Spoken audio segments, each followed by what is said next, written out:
할렐루야. 자, 설교 시간은 하나님의 말씀을 듣는 시간이에요. 그래서 우리가 육으로 말하면 음식을 먹는 시간이에요. 아시겠죠? 음식을 맛있게 들 수 있는 사람이 건강하듯이 하나님 말씀을 맛있게 들으시면 건강해집니다. 근데 이제 사단이 이 말씀을 못 듣게 합니다, 여러분. 이것도 여러분들이 아셔야 됩니다. 일단은 예배 못 나오게 하고, 두 번째는 예배 시간에 딴 생각 들게 하고, 세 번째는 예배 시간에, 말씀 시간에 졸게 하죠. 그래서 몸은 앉아 있는데 1시간 예배는 드렸는데 지금 내가 뭐 하고 왔지? 이렇게 멍하게 예배 드릴 경우가 많아요. 이전에 제가 부교육자를 했을 때 많이 경험을 했어요. 예배 시간에 앉아 있잖아요. 그러면 부교육자는 저 뒤에 앉아 있거든요. 그런데 예배 시간에 보면 보통 3분의 1 정도는 드리고 3분의 1 정도는 멍하고 있고 3분의 1 정도는 주무세요. 이제 주무신 분들의 표시가 예배 드리고 나갈 때 인사하지 않습니까? 눈이 뻘개요. 이제 은혜 받았습니다. 아유, 잘 주무셨어요? 이렇게 이제 약간 민망하게 좀 인사를 합니다. 졸지 말라는 뜻이죠. 근데 그게 힘들어요. 졸린다는 게. 여러분들이 가능하면 저는 설교를 빨리 하려고 그럽니다. 그리고 뭐 못하는 설교를 빨리 하는 게 상책이다 이런 말 들어서 빨리 하려고 하는데 그 시간에 잠깐 여러분들이 졸지 마시고 잘 집중해서 들을 수 있길 바랍니다. 약속합니다, 여러분. 저는 잘 깨우지 못합니다. 어느 목사님처럼 일어나 스스라고 막 이런 분도 있거든요. 좋으시는 분, 김지산 일어나세요. 이제 일어나서 망실을 나가면 정신이 거창나죠. 여러분들이 잘 듣고 여러분에게 좋은 말씀이고 양식이 되는 말씀이에요. 귀로 듣고 마음으로 받아서 삶의 능력이 되거든요. 잘 들을 수 있기를 바랍니다. 자, 오늘 본문의 내용은요. 사도 바울이 빌립보 교회라는 교회에다 쓴 편지예요. 지금 이 편지를 쓴 사도 바울은 로마 감옥에 갇혀 있습니다. 옥중에서 쓴 편지라고 해서 옥중서신이라고 합니다. 자, 빌립보 교회는 사도행전 16장에 보면 사도 바울이 세운 교회예요. 빌립보 교회는 유럽에서 제일 처음으로 세워진 교회. 유럽에서 제일 처음으로 세워진 교회입니다. 빌립보 교회. 처음으로 바울이 세웠는데 바울이 여기저기 다니잖아요. 자기가 이제 세워놓고 딴 데 가서 또 전도하다가 그만 감옥에 갇혔어요. 근데 감사하게도 빌립보 교회 교인들이 바울이 갇혔다는 소식을 들은 거예요. 그래가지고 우리 교회를 세운 사도 바울이 감옥에 갇혔대. 어떻게 하면 좋지? 그래서 바울에게 그때 당시 아마 담임 목사님 격인 에바브로디도라고 하는 분을 통해서 바울에게 물건을 주는 거예요. 돈도 주고 영치금이라 그러죠. 이런 것도 주고 옷도 주고 이래서 바울을 도왔어요. 그러니까 사도 바울이 감옥에서 빌립보 교회 성도들이 자기를 위해서 이렇게 애쓰는 걸 보고 감동하겠어요, 안 하겠어요? 감동하죠. 너무 고맙구나. 나를 아직까지 기억해 주다니. 여러분, 누군가가 자기를 기억해 줄 때 고마워요, 안 고마워요? 고맙죠. 감사하죠. 반면에 잊어먹으면 좀 섭섭하죠. 바울도 고마웠어요. 그래서 이 고마운 마음에 쓴 편지가 빌립보서예요. 빌립보서에는 오늘도 나오지만 기쁘단 말이 상당히 많이 나와요. 기쁘다. 지금 바울은 어디 갇혀 있어요? 로마 감옥에 갇혔으니까 기뻐요, 안 기뻐요? 안 기쁘죠. 감옥에 갇힌 사람이 기쁘다는 건 정상이 아니죠. 근데 기쁘다 그래요. 환경 때문에 기쁜 게 아니고 하나님의 은혜 안에 있기 때문에 기쁜 거예요. 그래서 이 빌립보서를 기쁨의 서신이라고 해요. 기쁨의 서신. 여러분들이 혹시라도 어렵고 힘든 환경 가운데 있을 때 빌립보서를 한번 읽어보시면 하나님의 기쁨의 은혜가 여러분 가운데 임할 줄로 믿어요. 그러면 지금 보세요. 이 편지의 수신자는 빌립보 교회 성도들이에요. 근데 오늘 본문에 보면 이렇게 말을 써요. 12절 보십시오. 뭐라고 얘기하는가 하면 나의 사랑하는 자들아 너희가 나 있을 때뿐 아니라 더욱 지금 나 없을 때에도 이전에 이제 세웠으니까 이제 떠나왔죠. 이제는 없을 때에도 그러니까 항상 내가 있거나 없거나 똑같이 항상 복종하여 두렵고 떨림으로 너의 구원을 이루라 이런 말을 해요. 자, 이거 잘 보시기 바랍니다. 너의 구원을 이루어라. 자, 지금 적어도 교회 다닌 사람 같으면 구원을 받은 사람입니까? 안 받은 사람입니까? 적어도 받은 사람이 교회 나오겠죠. 뭐 예수도 모르고 하나님 모르는 사람이 교회 나올 수 없죠. 적어도 교회 나온다는 것은 그분이 하나님을 믿던가 예수를 믿어서 그 믿음으로 교회 나온 거거든요. 그래서 거의 구원받았다 보시면 돼요. 일단 교회 나온 사람들은 하나님 나라의 생명책 이름이 기록되어 있어요. 구원받았는데 바울이 뭐라고 했냐면 구원을 이루라고 그래요. 또 구원받았으면 끝났지 뭘 또 구원을 이루는가? 여러분, 우리가 신학적으로 말씀드리면 구원은 세 단계가 있다고 합니다. 첫째는 내가 예수를 믿는 순간 받는 영혼의 구원이 있습니다. 자, 로마서 10장 10절에 보면 이런 말이 있습니다. 사람이 마음으로 믿어 의에 이르고 입으로 시인하여 구원에 이르느니라. 자, 예수님을 믿지 않으면 구원 못 받습니다, 여러분. 그래서 예수님을 내가 어떻게 믿느냐? 예수 믿는 말씀을 들어요. 예수 믿으세요. 하나님 믿으세요. 이러죠? 그러면 이제 예수를 내가 마음으로 믿어 받아들여요. 그리고 입으로 뭐 해요? 시인하는 거죠. 시인이 굉장히 중요합니다. 고백이 굉장히 중요합니다, 여러분. 네. 고백 없는 신앙은 참 신앙이라고 볼 수 없어요. 그래서 여러분 우리가 사도신경도 뭐라 그럽니까? 신앙 고백입니다. 내 입으로 예수님을 시인하고 인정하는 겁니다. 아시겠죠? 자, 그랬을 때 구원에 이른다고 말하고 있어요. 구원에 이른다는 말은 구원 받았다는 뜻. 그때 그 사람이 생명책의 이름이 기록될 수도 있지만 그때부터 그 사람의 구원의 여정이 시작되는 겁니다. 아시겠죠? 그때부터 그 사람의 구원의 여정을 출발할 겁니다. 어디까지? 하늘나라까지. 죽을 때까지. 아시겠죠? 그래서 끝까지 잘 구원을 이뤄내면 하나님 나라에 가지만 도중에 예수 믿다가 어떤 사건이나 일로 인해서 시험이 들던가 타락하거나 실족하게 되면 어떻게 돼요? 그런 사람이 있어요, 없어요? 있죠. 교회 다니다가 실족, 나 교회 안 다닌다, 예수 믿고 뭐가 나 안 믿을래? 이런 사람이 있어요, 여러분. 그 사람도 처음부터 그렇겠어요? 처음에 그 사람도 열심히 나왔겠죠. 근데 어떤 사건과 일 때문에 시험에 들다가 뭐 사단의 역사든가 어쨌든 간에 하나님과 멀어지게 된 거예요. 여러분 시험이 들어도 교회를 떠나시면 안 돼요. 혹시 이 교회에서 시험 들면 딴 교회로 가세요. 교회를 안 나가면 안 돼요, 여러분. 아시겠죠? 딴 교회 가셔야지. 교회를 아예 끊으면 안 돼요. 그런 분들 있어요, 여러분. 상처를 크게 받아도 네 예수 믿는 사람들, 심지어는 예수 믿는 것들 이래가지고 아주 경멸하고 혐오하는 분들이 있어요. 이해는 돼요. 그렇지만 그래서는 안 돼요. 우리는 사람 보고 신앙하는 사람들이 아니에요. 하나님 보고 해야죠. 그죠? 사람은 다 부족해요. 여러분 교회 다니는 사람이 다 완전합니까? 오히려 더 부족한 사람들이 훨씬 많아요. 자기가 부족하기 때문에 부족함을 깨닫고 도움을 청한 거 아닙니까, 여러분? 오히려 세상에서 완전한 사람이 많죠. 근데 교회 안에서 부족합니다. 인격적으로, 삶적으로, 신앙적으로 다 부족해요. 부족해서 자기가 부족하기 때문에 이 부족함을 채우기 위해서 신앙하는 거 아니겠어요? 하나님 나 이렇게 부족합니다. 이렇게 한심하고 두심합니다. 나를 좀 채워주시고 나를 바로 세워주세요. 나를 살려주세요. 하나님 도와주세요. 이 마음으로 교회 왔어요. 그러니까 다 부족한 사람들이 우리는. 다 부족한, 죄송합니다 이런 표현 써서 7, 8푼이 정도 돼요 다. 저부터 시작해서. 그러니까 서로 간에 7푼이 8푼이 무적이 같이 있으니까 다 문제가 일어나요 안 일어나요? 문제가 일어나죠 여러분. 교회 다니는 사람들이 시험 받았어요. 시험 당했어요. 불신자 때문에 시험 들었을까요? 하나님 때문에 시험 들었을까요? 아니죠. 같은 교회 다니는 사람 때문에 시험 든 거예요. 그러니까 여러분들이 다 그렇구나. 그러니까 인정하셔야 돼요. 예를 들어서 여러분 병원에 입원했어요. 병원에 있잖아요. 그죠? 한 병실에 다 병실 환자 아닙니까? 환자. 네, 환자들이. 근데 내 바로 옆 침상의 환자가 너무 나랑 안 좋아. 맞지도 않아요. 맨날 싸워요. 이 사람 때문에 이 병원 못 있어. 딴 병원에 가야지. 맞습니까? 틀립니까? 병원에 누구 보고 온 겁니까? 의사 보고 온 거죠? 환자 보고 온 거 아니잖아요. 병실로 옮기면 돼요. 그죠? 아시겠죠? 옮겨달라 그러세요. 저 환자 마음에 안 들어서 이 병원 안 다닐래. 그런 어리석은 사람은 없습니다. 여러분. 자, 영적으로 잘 들으세요. 우리가 신앙을 해야 되는데, 우리가 신앙 여정을 출발했다 그러지 않습니까? 그러면 그때부터 잘 가야 되는데 이게 쉽지가 않아요. 일단은 처음에 예수를 고백했을 때 그 사람의 믿음이 다 완전하지가 않습니다. 다 부족합니다. 부족함에도 출발해서 완전함으로 나아가는 것이 신앙이에요. 처음부터 난 철저히만 난 진짜 예수 믿을 거야. 난 한 번도 실족하지 않을 거야. 뭐 이런 사람은 없어요. 다 처음에 긴가민가해서 교회 발을 듣게 되고 사람과 교제하게 되고 말씀을 듣고 신앙이 점점점 자라고 성장하는 거예요. 아시겠죠? 마치 뭐냐면 이게 밭에 조그만 뭐 하나 심어 놓는 거예요. 그죠? 심어 놨어요. 이게 잘 자랄수록 뭐니까 가꿔줘야 돼요.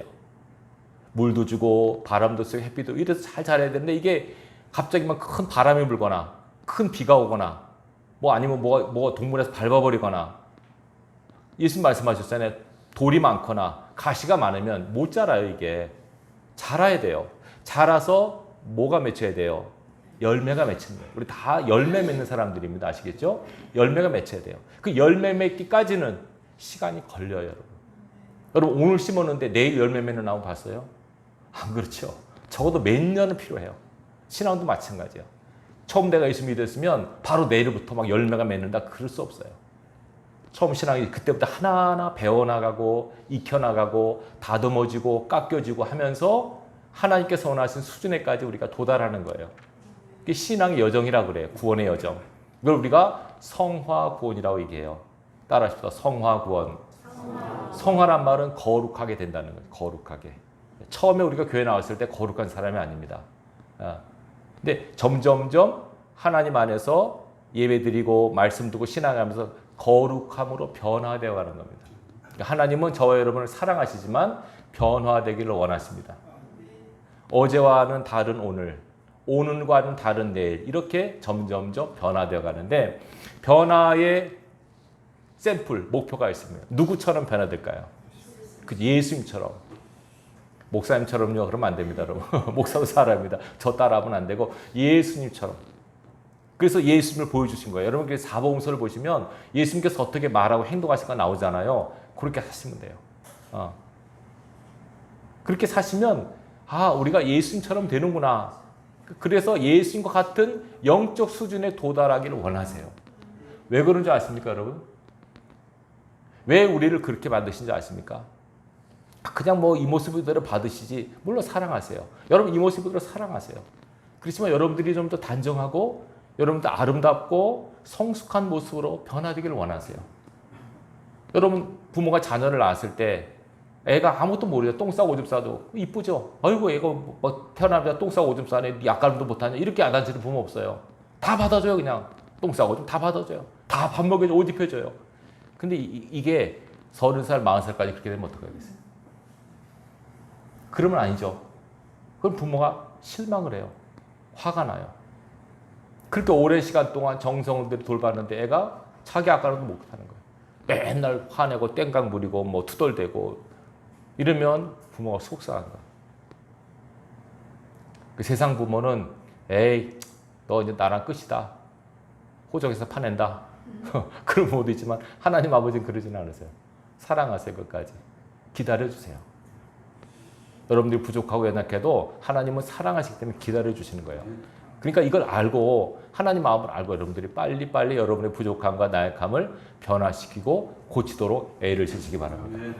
여러분 스스로 생각했을 때 내 성격에 내 삶에 단점이 있어요? 없어요? 있죠. 목사님 나는 이것만 내 성격은 내가 합니다. 이건 누구도 못 고칩니다. 나만이 가진 성격입니다. 잘할 거 없습니다. 그 성격으로 누가 피해를 입는다면 그걸 고치시면 돼요. 나 이 성격에 누가 상처를 입는다면 그건 고치셔야 돼요. 목사님 나 우리 할아버지 때부터 혈기가 많아서 내 혈기는 누구도 못 고칩니다. 그 혈기 때문에 누가 상처 입었으면 그거 고치셔야 돼요. 여러분. 내가 안 고치면 하나님이 손보세요. 여러분 하나님 손보시면 좀 피곤합니다. 내가 손봐주랴 그러면 이제 그때부터 힘듭니다. 여러분. 몸으로 물질로 사람으로 막 치십니다. 여러분. 휘몰아칩니다. 힘듭니다. 그때는. 잘 하시기 바랍니다.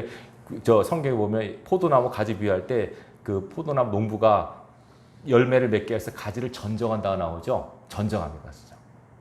자릅니다. 자른 거예요. 하나님께서 여러분을 자를 수 있습니다. 세상으로 향하는 마음 자르고 욕심 있는 마음 자르고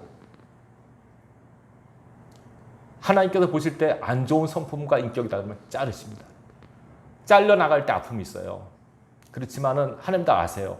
그렇지만 중요한 거는 열매가 맺어야 되잖아요. 이런 장가지를 때문에 쓸데없는 가지를 때문에 열매가 못 맺히면 안 돼요. 하나님께서는 여러분에게 아름다운 열매를 원하세요. 자 보십시오. 구원을 이루어 가는데 왜 이렇게 하실까 하나님께서. 그냥 구원받으면 끝내지. 왜 그렇게 하실까? 자 왜냐하면 우리를 부르신 이유는 뭐냐면요. 성경을 가만히 보시면 하나님께서 우리를 예수님 저와 여러분을 예수님의 신부로 삼는다고 말씀하세요. 아시겠어요? 무슨 말씀인지? 이사야에서도 말씀하고 있고 그죠? 자, 한번 찾아볼게요. 고린도후서 11장 2절을 보십시오. 고린도후서 11장 2절. 고린도후서 11장 2절입니다. 고린도후서를 구약에도 찾으신 분은 좀 기도하셔야 됩니다. 네. 297페이지입니다. 11장 2절입니다. 사도 바울이 쓴 글인 서신인데요. 자, 뭐라고 하는가 볼까요?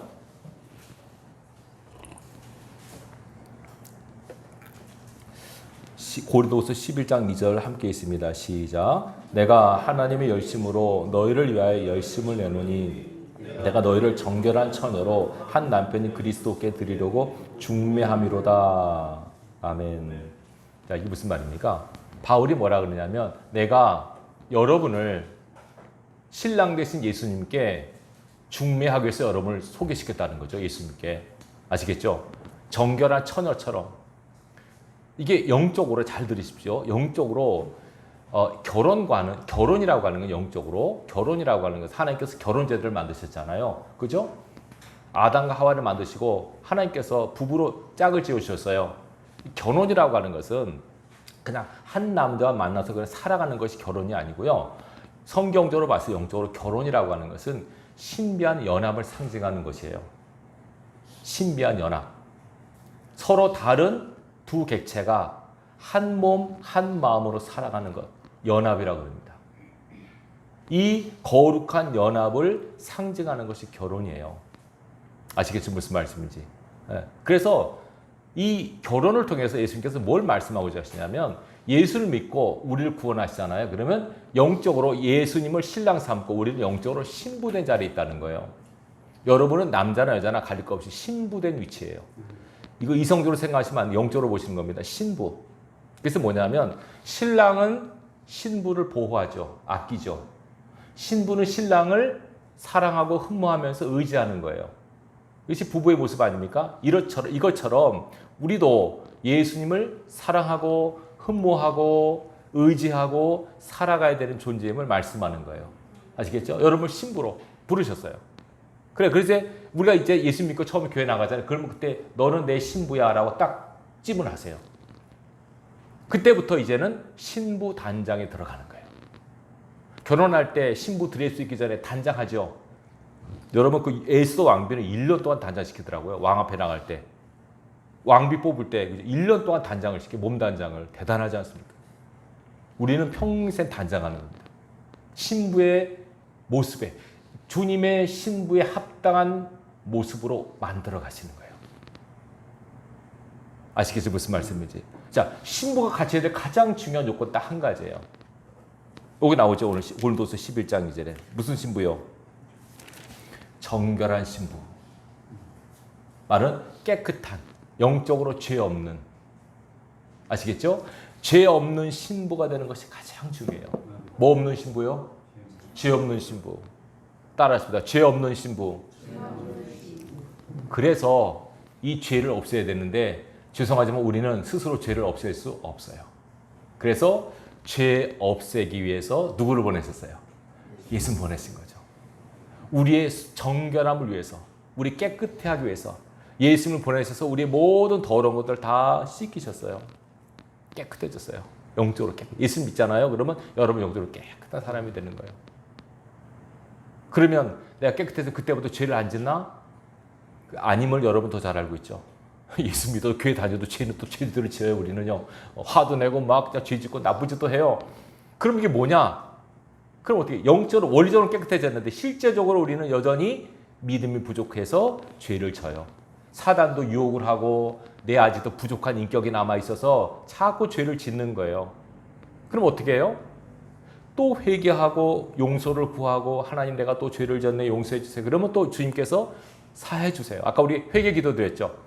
회개하면 용서해 주신다고 약속하셨어요. 여러분. 약속입니다. 여러분. 오라 누구든지 다 내게 오라. 너희 죄가 좋은 것들지라도 눈과 같이 휘어질 것이요 양털같이 붉을지라도 눈같이 희게 될 것이다. 이사야 1장 18절에 하얗게 깨끗하게 된다고 약속하셨어요. 여러분 죄를 지면 바로 회개하셔야 돼요. 그러면 또 깨끗하게 용서해 주세요. 아 목사님 내가 같은 죄를 하루에 몇 번 짓는데 또 회개해야 될까요? 그럼 괜찮습니다. 아침에 막 화를 냈어요. 부인한테. 네. 친구한테 화를 냈어요. 자식한테 화를 냈어요. 아 미안하고 아 내가 잘못했구나. 하나님 용서해 주세요. 내가 설기를 부렸으면 용서해 주세요. 회개했어요. 점심 때 또 화를 냈어요.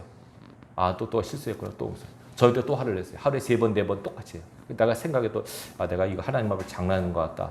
그렇죠? 적어도 한 번 잘못했으면 같은 죄를 반복 안 해야 되는데 똑같이 회개를 해요. 그럼 나중에 내가 이거 회개하지 말아야지. 근데 창피해서 못하겠다. 양심상 못하겠다. 분명히 내가 죄를 짓고 또 회개하고 또 죄 질 건데 회개 안 해. 될까요? 안 될까요? 안 됩니다, 여러분. 주님께서 말씀하셨어요. 어떤 사람이 나한테 잘못하잖아요. 그러면 내가 용서를 구하잖아요. 70번씩 7번이라 용서하라고 그랬어요. 그건 주님이 그렇게 하시겠다는 거예요. 우리 같으면 야, 너 장난하니? 그럴 거예요. 근데 주님께서 그렇게 안 하세요. 1시간 있다 죄를 짓고 아시면서 또 용서해 주세요. 약속이니까 이거는. 약속이니까. 그러니까 여러분들이 회개하는 것을 두려워하거나 싫어해서는 안 돼요. 회개하기를 기뻐하셔야 돼요. 회개는 영적으로 여러분 죄를 씻는 행위이기 때문에 여러분의 더러워진 마음을 깨끗하게 하는 겁니다. 그래서 예수 믿는 사람은 반드시 회개 기도를 하셔야 돼요. 마치 여러분들이 하루에 세수하잖아요. 그죠?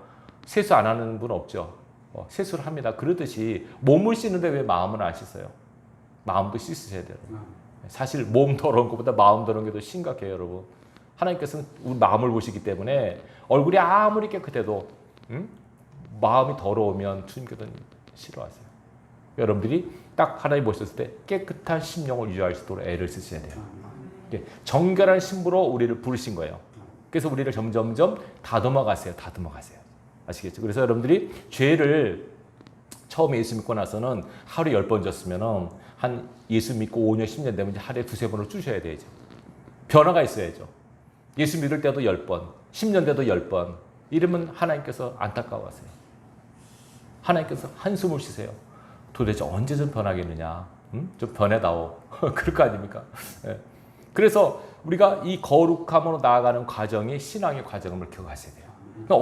그럼 거룩하게 있다는 게 뭘까? 거룩하게 있다는 게 뭘까? 잘 들으세요. 거룩하게 있다는 게 제일 첫 번째, 믿음으로 사는 거예요. 따라합시다. 믿음의 삶. 구원도 믿음으로 받지만 구원을 이루는 과정은 믿음으로 받는 거예요. 로마서 14장 23절 보면 이렇게 말씀하고 있어요. 믿음으로 하지 않는 모든 것이 죄다. 이렇게까지 말씀하세요. 이걸 뒤집어 말하면 모든 것을 크리스찬은 모든 걸 믿음으로 해야 돼요. 믿음으로 한다는 게 뭘까? 믿음으로 한다는 게 뭘까? 첫 번째 믿음을 한다는 것은 하나님께서 나를 사랑하신다는 거. 그리고 나와 함께 하신다고 하는 걸 믿는 거예요. 이걸 인정하는 거. 아시겠죠? 하나님이 나를 사랑하신다. 때로는 하나님 나를 싫어하는 것 같은 느낌을 받는 환경이 조성될 수 있어요. 그럼에도 불구하고 여러분들은 하나님은 나를 사랑하셔. 여러분 죄를 져도 하나님은 사랑하세요, 여러분. 여러분 죄를 다 하나님께서 버리시거나 이러지 않으세요. 사랑하세요. 기다리세요, 하나님. 여러분 자녀 보면 알게요. 여러분 자녀가 잘못 한 번 했어요. 에이, 너 이것도 내 아들 아니야? 이런 부모 없어요. 야단치고 혼내지만 또 기다려주는 게 부모 마음이듯이 하나님도 그러세요. 여러분 죄를 짓지 않으면 하나님께서 안타까워하세요. 그리고 회개를 하면 도리어 하나님 기뻐하세요, 여러분. 왜 기뻐하시는 줄 아십니까? 회개하는 사람을 죄를 깨달으니까. 죄를 아니까.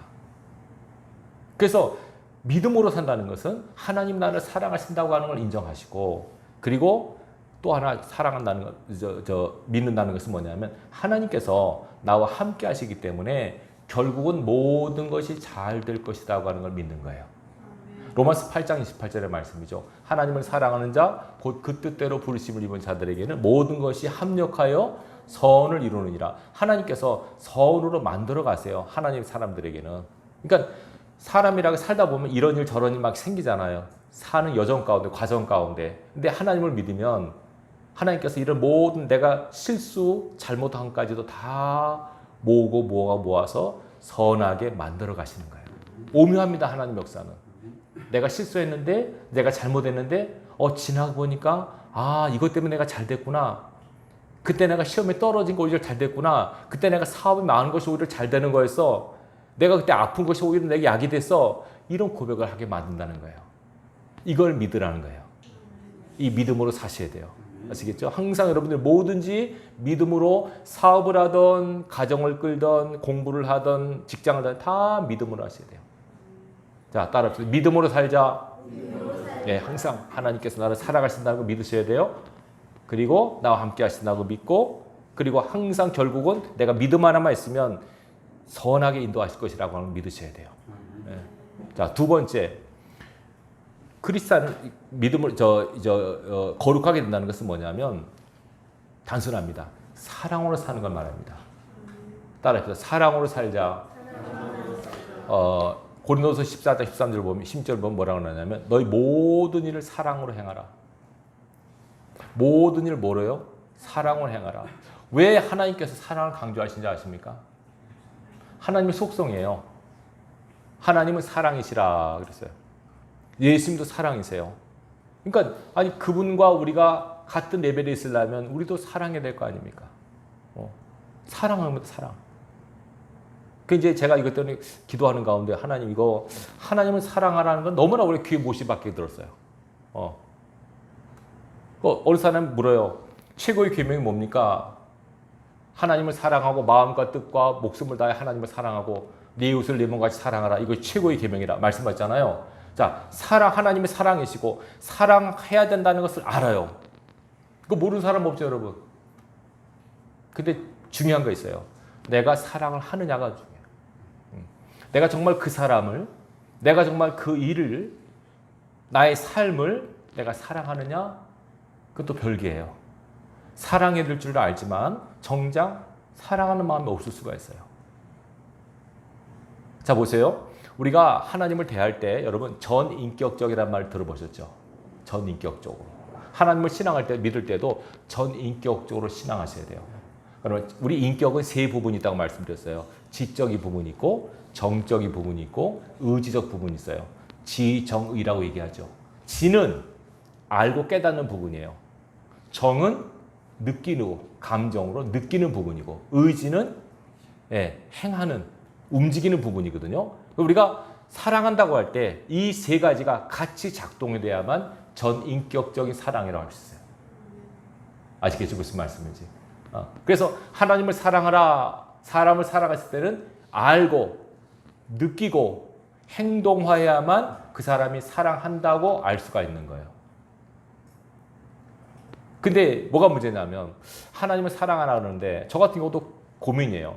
저는 목사인데 하나님을 사랑해야 되는 건 누구보다 잘 알잖아요. 사랑해야 되고 하는데 마음속에 이거 사랑하는 마음이 없을 때가 있어요. 식어질 때가 있어요. 사랑해야 되는 게 다시 말하면 지적으로는 이해를 해요. 사랑해야지. 사랑이 중요해. 근데 정적으로 식을 때가 있어요. 그게 고민이에요. 그리고 몸은 또 움직여요. 그럼 인격의 지정의 가운데서 지와 의는 움직이는데 정이 움직이지 않아요. 그래서 내가 고민했어요. 아, 하나님 내 마음속에 예배도 사랑으로 해야 되고 설교도 사랑으로 해야 되고 기도도 사랑을 다 해야 되는데 내 마음속에 사랑의 마음이 없어 어떡합니까? 그 마음속에 어떤 생각이 드냐면 3분의 2는 되지 않냐. 그런 또 감동을 주시더라고요. 지와 의는 나타나지 않냐. 근데 정이 있으면 훨씬 좋죠, 여러분. 자, 보세요. 부부가 처음에 이제 살잖아요. 그죠? 이렇게 남자, 여자가 만나 삶을 살아가죠. 자, 그래서 보통이요. 결혼을 할 때 연애와 중매가 있다 그러지 않습니까? 그죠? 연애와 중매 있는데, 옛날에는 중매 결혼이 많이 했어요. 옛날에 중매 결혼. 요새는 연애 결혼이 이제 큰 흐름을 가고 있는데, 결혼해서 잘 살면 괜찮은데, 결혼해서 도중에 헤어지는 경우가 있어요. 이혼을 하잖아요. 이혼을 좋아하는 사람은 없어요. 다 뭔가 이혼이 돼. 그럼 왜 이혼을 하는가? 맞지 않아서 하는 거예요. 서로가. 안 맞아서. 안 맞으니까 사랑이 식어진 거죠. 난 저 사람을 너무 사랑해. 근데 헤어져야 돼. 이런 경우가 거의 없어요. 그죠? 헤어졌다는 건 뭔가 사랑이 식었기 때문에 그래요. 아시겠죠? 그럼 내가 왜 사랑이 식으면 어떻게 사랑해야 될까? 반대로 이제 보통 보면 중매 같은 경우는요. 사랑해서 하는 경우도 지금은 좀 달라요. 지금은 중매에서 한참 사귀고 이제 결혼하잖아요. 옛날에는 그냥 없어 그냥 그 결혼식 당일날 부인 보는 얼굴, 신부 보는 얼굴 사람도 있었어요. 결혼 첫날 밤에 불 끄고 자고 나서 아침에 일어나서 어디 가니까 이 사람 내 신부예요. 내가 이 사람하고 잤네. 뭐 이런 경우 있잖아요. 근데 옛날에는 이혼율이 거의 없잖아요, 그죠? 지금은 자유 연애 시간인데 이혼율이 훨씬 높아요. 그 왜 그럴까요? 그 조사를 했어요. 실제로 조사를 하니까요. 연애 중매하고 산 사람이 10년 산 거하고 연애 결혼에 산 사람이 10년 산 거하고 사랑의 도를 비교해 보니까 중매 결혼에 산 사람의 사랑의 농도가 점점 올라가고요. 연애 결혼 사랑의 농도가 떨어지더래요. 하버드 대학의 그 교수가 발표한 거예요. 유대인하고 서양 사람하고 결혼한 거. 그래서 보니까 왜 그럴까? 사람이 사랑이라고 하는 것이요, 감정이라고 하는 것이 시간이 지나면 변해 안 변해요? 변합니다, 여러분. 에로스 사랑은요, 사실 이게 도파민 작용이라고 그러지 않습니까? 호르몬이 분비돼가지고 막 내가 누구를 좋아할 때는 이성을 잃는 거예요, 그 순간에는. 예. 그 뭐가 씌웠다 그러죠. 콩깍지 씌웠다, 뭐 씌웠다 그런 말을 하잖아요. 근데 이제 시간이 지나잖아요. 그러니까 하나씩 벗겨지는 거예요, 이제. 도파민이 안 나오는 거예요. 그러면 제정신이 돌아오는 거죠. 그러니 결혼한 연인들이 우리 오빠가 왜 변했지? 근데 변한 게 아니라 제 정상으로 돌아온 거예요. 이제는 뭐 다 들어줄 것좀 하더니 이제는 뭐 네가 알아서 해 막 하니까 실망해서 그게 아니라 이제 제 정상으로 돌아온 거예요. 그게. 잘 들으세요. 사랑이라고 하는 것은 성경에서 말씀한 사랑이라고 하는 것은 물론 감정적 부분도 있어요. 그렇지만은 고린도서 13장에 보시면 사랑은 뭐라고 얘기합니까?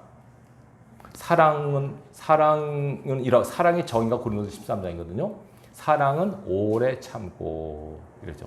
모든 것을 참고 견디고 바라는 것이 사랑이다라고 정의하고 있어요. 이렇게 사랑하면 이런 모습이 나오는 거죠. 그래서 우리가 말씀드린 대로 이 감정적 사랑이 없을 때 제가 기도해서 하나님 이거 감정적 사랑 어떻게 하면 좋을까요? 제 마음에 감동이 두 가지가 왔는데 하나는 뭐냐면 자꾸 말로 사랑의 고백을 하라는 감동이 오더라고요. 어떻게 해요? 하나님한테 대해서 하나님 사랑해요. 예수님 사랑해요. 고백을 하라는 거예요. 우리나라 사람 잘 안 하죠, 그게. 특별히 한국 사람들은 특별히 경상도 아저씨들 같은 경우는 그거 안 하죠. 죽을 때까지 안 하지 않습니까? 네. 뭐 같이 사는 게 사랑이지 뭐 이렇게 하는데 이게 아니라 하나님도 여러분 그 사랑의 고백을 듣고 싶어 하세요. 아시겠습니까? 여러분 사랑한다는 말을 고백하세요. 다윗이 왜 하나님의 사랑을 받았느냐? 다윗은 하나님을 사랑한다고 고백하는 왕이에요. 시편 아까 제가 예배 시작할 때 그죠? 나의 힘이 되신 여호와의 내가 주를 사랑하나이다. 다윗의 고백이에요. 하나님을 향해 사랑한다고 고백하는 왕이에요. 체면이고 뭐가 없어요. 아니 무슨 어떻게 창피하게 사랑한다는 말을 해? 아니에요. 하나님을 향해 사랑한다고 고백하시고 말해요. 사랑의 고백 안 해보셨어요, 다들? 해보셨어요, 안 해보셨어요? 여러분 기도할 때 하나님 아버지 믿습니다. 주시옵소서 이것만 하지. 하나님 사랑합니다. I love you, Lord 이렇게 하십니까? 안 하죠. 하셔야 돼요, 여러분.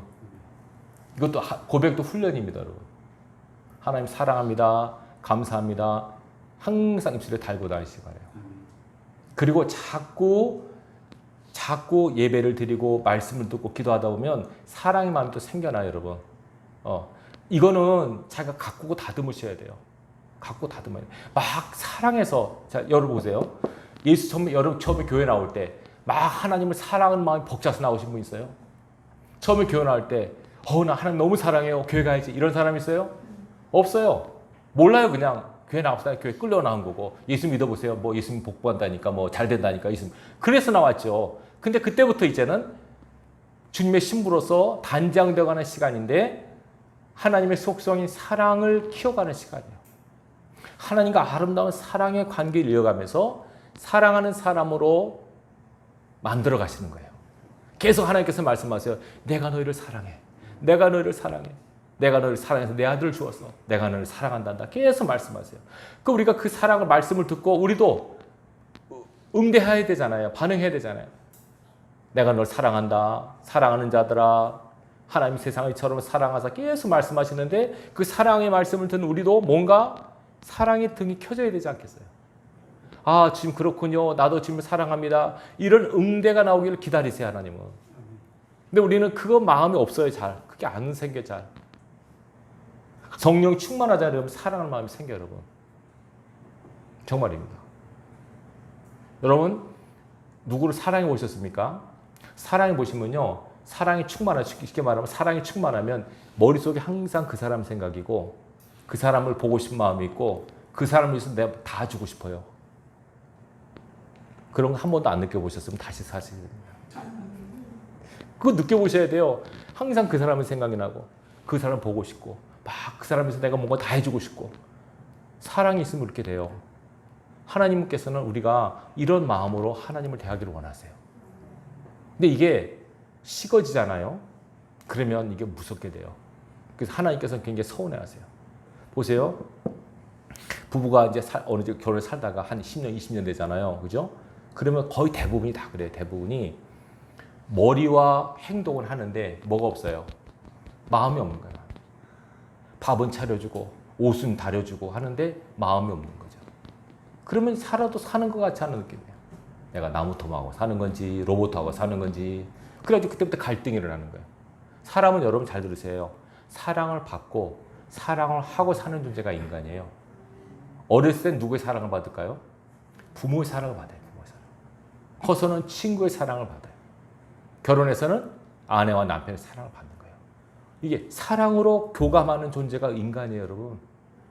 사람은 밥을 먹고 사는 존재가 아니에요. 사랑을 먹고 사는 존재예요. 사랑을 받으면 힘을 얻을 수 있어요. 근데 우리는 그걸 잘 못해요. 적어도 하나님께서 우리에게 계속 뭐라 말씀은 내가 너를 사랑한단다 얘들아. 내가 너를 사랑해. 우리도 그걸 듣고 하나님 나도 주님을 사랑해요. 이렇게 고백하면 얼마나 좋아요. 근데 그게 잘 안 돼요. 그래서 여러분들이 사랑의 감정을 갖도록 거룩한 몸부림을 하셔야 돼요. 이거 왜 중요한지 아십니까? 여러분이 하나님을 하신다거나 뭐 봉사하거나 헌신 다 좋아요. 근데 이 사랑하는 마음이 없으면 하나님께서 좋아하지 않으세요. 심지어는요, 헛되다까지 말씀하세요. 에베소 교회가 있죠. 요한계시 2장 보면 칭찬하시는데 뭐가 없다고 말씀하세요? 처음 사랑이 없다고. 첫사랑을 잃어버렸다. 그래서 촛대로 옮기다 그러세요, 여러분. 내가 널 떠날 수도 있다 그러세요. 내가 이 사람을 같이 사는데 이 사람이 나 사랑하는 건지 미워하는지 감동해서 살 이유가 없잖아요.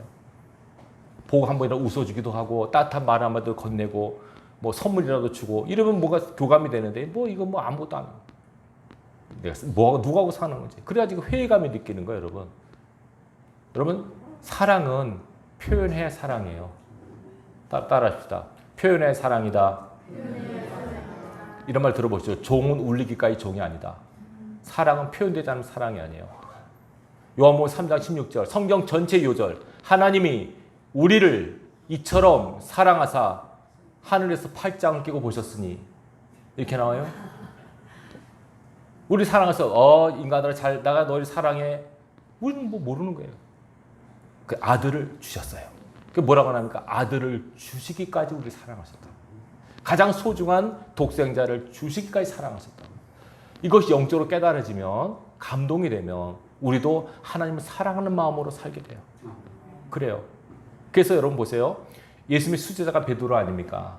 베드로죠. 베드로가 이제 하나님을 하려고 할 때 예수님께서 베드로에게 물으신 것이 있어요. 퀘스천. 뭘 물으셨어요? 내가 나를 사랑하느냐 물으셨어요. 믿느냐? 안 물으셨어요. 뭐 하느냐? 사랑하느냐. 그러니까 똑같은 질문을 3번 하니까 베드로는 아직 민망한 거예요. 다 아시는데 자꾸 같은 질문을 하시지. 사랑해야만 하나님의 일을 할 수 있어요, 여러분.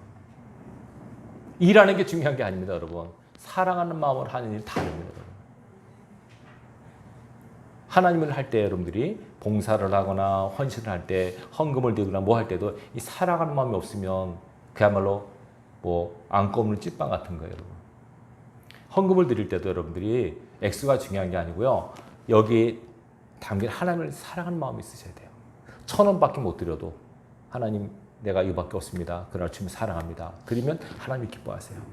10만 원 내도 그냥 뭐 헌금 내냐 뭐 이러면 하나님께서 안 받으세요. 하나님께서 뭘 받으신다고요? 중심을 보세요, 여러분. 아시겠죠? 꼭 사랑하는 마음으로 헌신하시고 봉사하시길 바랍니다. 이거 없으면 여러분들이 사랑하는 마음 달라고 기도하셔야 돼요. 왜 하나님 내 마음에 사랑이 없을까요? 네. 이 사랑하는 마음이 있지 않으면 하나님께서 그걸 안 받을 수 있어요, 여러분, 삶을. 나중에 저 앞에 섰을 때 뭐만 남은지 아세요, 여러분? 사랑함으로 한 것만 남아요. 의무로 한 것보다도 사랑함으로 한 것. 내가 사랑하는 사람. 그 사랑이 열매예요. 열매. 아시겠죠? 무슨 말씀인지. 결혼해서 자식은 열매라 그러잖아요. 그렇죠? 예수님과 결혼하면 우리가 자식을 낳아야죠.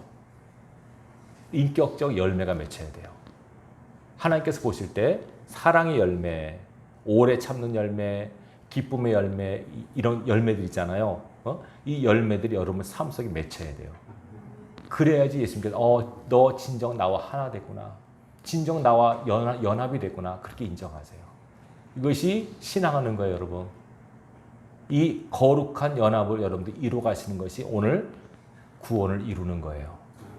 그래서 오늘 본문에 두 가지 있죠. 항상 복종해야 된다는 거 말씀에. 그리고 원망과 시비 없이 하라.